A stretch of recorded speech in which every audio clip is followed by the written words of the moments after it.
effective promotion piece. You need to have something printed that the bride takes home with her. She collects that bag full of stuff. And when she gets home, she dumps it out on the kitchen table. She looks through it. She organizes it. She files it. She throws out some of it. She looks at all of it. It is important that your promotion piece stands out so that it doesn't get thrown out. Most of the things that a bride receives, 8.5 by 11, white paper, black ink. Do something different. A wedding dress, beauty, emotion, and we're going to sell it with something like this. Yes, you see, 2002, this is really old promotion piece from a store that's been gone for a long time. But I love showing this because it is so bad. I have 15 fonts on my computer, and damn it, I am using every one of them. Awful.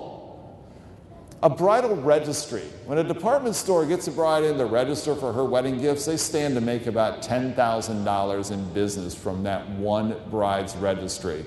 So, given all that money that's at stake, this is what we're going to use as our promotion piece. This is you went to Staples and did 4-up postcards on white cardstock, and you know, we're doing our own mailing, so do you really need to tell yourself where the stamp goes, especially when you're going to do a postage meter over it? And let's see how crooked we can put the address label. And I guarantee you they stood around afterwards scratching their heads saying, you know, we tried that direct mail thing once and it does not work. Their competitor decided that, hey, if we can get this bride in here to register, we're going to make $10,000. So let's give her a bribe for coming in the form of a $25 gift card, and we're going to put that gift card inside a really nice 4-color brochure. This thing costs a whole lot more than that, but that gets 0 results. This gets lots of results. What 5-word phrase should never, ever, ever be on your promotion piece?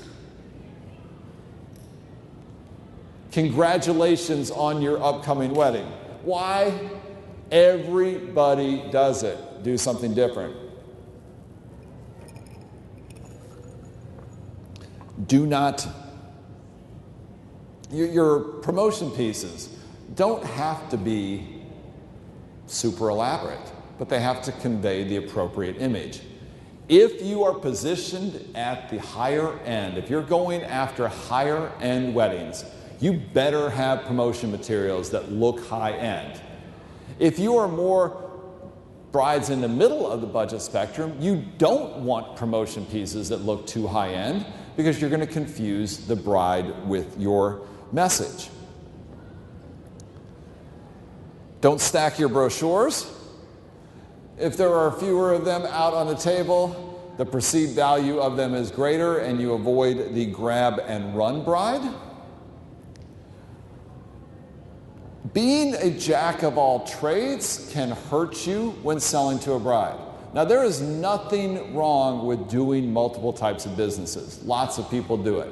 Photographers do weddings and they might do babies and they might do food photography or something else. Reception venues do corporate events and meetings and social events and weddings. DJs do weddings and other kinds of stuff. That's fine, but don't market it all together.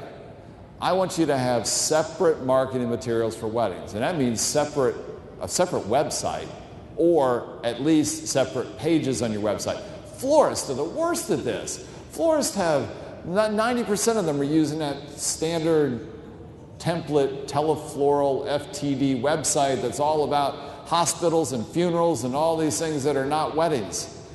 Have a separate website for your wedding business. Don't try to sell everything together.